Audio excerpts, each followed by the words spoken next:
তুমি একজন ডক্টর, তোমার মতো মেধাবী মেয়ের এই গ্রামে কোনো ফিউচার নেই। কে বলেছে ফিউচার নেই? গ্রামের মানুষের ভালোবাসা আর দোয়াতে আল্লাহর রহমতে অনেক সুখে আছি। এর নাম সুখ? ক্যারিয়ার না বাদই দিলাম, তাই বলে এরকম একটা অশিক্ষিত কেয়ারটেকার বিয়ে করতে হবে কেন?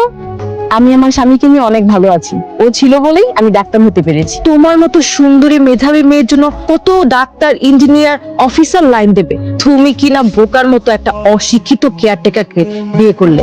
দেখেন ভাবি, আমার স্বামীকে নিয়ে কেউ কিছু বললে আমার ভালো লাগে না, আমি আমার স্বামীকে নিয়ে অনেক খুশি। এই হচ্ছে গ্রামের মেয়েদের প্রবলেম, বুঝে কম চিল্লাই বেশি। কম বোঝে না, ঠিকই বুঝেছি, তার জন্যই তো মেজাজ খারাপ করে চলে গেছে। দেখবেন ভাবি মনে মনে ঠিকই আফসোস করবে।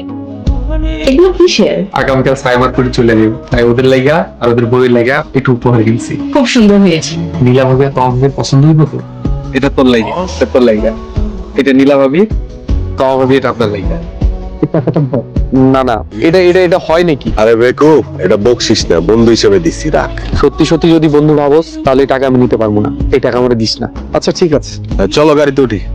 এই দাঁড়াও, আমার জুতায় না ময়লা লেগেছে, এখন তো একটু পরিষ্কার করতে হবে। শফিক দেখ না একটা রুমাল কিংবা কাপড় পাওয়া যায় কিনা। আচ্ছা আপাতত এই শাড়িটা দিয়ে মুছে ফেলি, কি বলো? না না ভাবি, একটু সফিকের দেওয়া স্যার। আমাকে কখনো এসব শাড়ি পরতে দেখেছেন? আর এখন এই মুহূর্তে আমি জুতা মোছার কাপড় কই পাবো? আর ব্যাগে তো টিস্যুও নেই। ভাবি আমি শার্ট দিয়ে আপনার জুতো বসে দিচ্ছি, শাড়িটা নষ্ট করবেন না। কর্মচারীর সামনে মালিক নিজের শার্ট খুলে জুতা পরিষ্কার করতে খুবই খারাপ হয়। আমি ম্যাডামের জুতা পরিষ্কার করে দিচ্ছি। কে কর্মচারী, কে মালিক? আরে তুই ওনার কথা কান দিস না তো। ম্যানেজার সাহেব, আপনি কি বলতেছেন এসব? আমি ঠিকই বলছি, আপনারা যাকে দিয়ে লাগেজ টানাচ্ছেন তিনি আমাদের রিসোর্টের মালিক। যিনি নিজের শার্ট খুলে বন্ধুর ওয়াইফের জুতা পরিষ্কার করে দিচ্ছে তিনি আমাদের মালিক, শফিক স্যার। ম্যানেজার সাহেব আপনি চুপ করেন। আমি চুপ করে থাকতে পারতেছি না। আপনার যদি খুব খারাপ লাগে আমাকে চাকরি থেকে বাদ দিতে পারে, কিন্তু কর্মচারীর সামনে মালিক যদি নিজের গায়ে শার্ট খুলে জুতা পরিষ্কার করে এটা খুবই অপমানজনক। সাইম ফরিদ আমার বন্ধু, বন্ধুর জন্য আমি জীবনও দিয়ে দিতে পারি, আর শার্ট দিয়ে জুতা মোছা তো তুচ্ছ ব্যাপার। শফিক তুই নিজের পরিচয় কেন আমাদের সাথে গোপন করলি? যেদিন স্যার জানতে পেরেছেন আপনারা আসবেন সেদিন স্যার আমাকে ডেকে বললেন, ম্যানেজার সাহেব আজকে আমার বন্ধু আর তার পরিবার এখানে আউনের পর। জি স্যার। আমার বন্ধু আর তার পরিবার যখন যেটা চাইবো তখন তাকে সেটা দেবেন, এর জন্য আলাদা কোনো চার্জ রাখবেন না। আর আমাকে যে ভিআইপি প্যাকেজটা আছে এটা তাকে উপহার হিসেবে দিতে পারেন। জি স্যার। আমার বন্ধু আর তার পরিবারের যেন কোনো অযত্ন অবহেলা না হয়।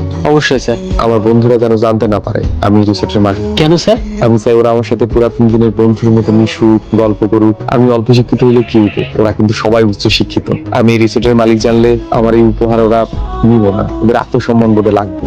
আমি চাই ওরা প্রাণ খুইলা সবকিছু উপভোগ করুক। ওকে স্যার, বুঝতে পেরেছি। অনেকদিন পর আমার বন্ধুদের লগে আমার দেখা হইতেছে, এই কয়টা দিন আমি অতিথি ফিরে দিই। জি স্যার, আপনি যেভাবে বলেছেন ওইভাবে হয়ে যাবে। আর সারাক্ষণ আপনাদের পাশে থেকেছে। আপনি জানতো ম্যানেজার সাহেব, আপনাকে দিয়ে কোনো কাজ হয় না, আপনার চাকরি আজ থেকেই শেষ। আপনি কেমন মানুষ সেটা আমরা সবাই জানি স্যার। আপনি তো একটু পরে বকা দিবেন বা গালমন্দ করবেন, কিন্তু আমাকে চাকরি থেকে বাদ দিবেন না। হয়েছে, আপনি যান, বেকাতে যান। সামান্য একটা অভিনয় করতে বলছিলাম সেটাও পারেন, কিন্তু বন্ধু তোর অভিনয় আমরা হতবাক। এই কয়দিনে একবারের জন্য মনে হয়নি তুই এই রিসোর্টের মালিক। তুই এত কিছু করলি কিভাবে? ছোটবেলা থেকে আমি পড়ালেখা অনেক দুর্বল ছিলাম, তাই না? তুই এসএসসি পাস করলেও ইন্টারমিডিয়েট পাস করতে পারিনি।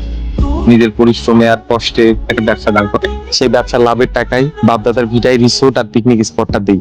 আমাদের এলাকা মোটামুটি পর্যটন শিল্পের জন্য ভালো। ব্যাস, ব্যবসাটা দাঁড় হয়ে গেল, আমার ভাগ্য ফিলে গেল। আর বাকিটা তো তোরা দেখলি। ওকে আমরা বানিয়েছি অশিক্ষিত মুখ, আর আমরা কথায় কথায় তোকে অপমান করেছি।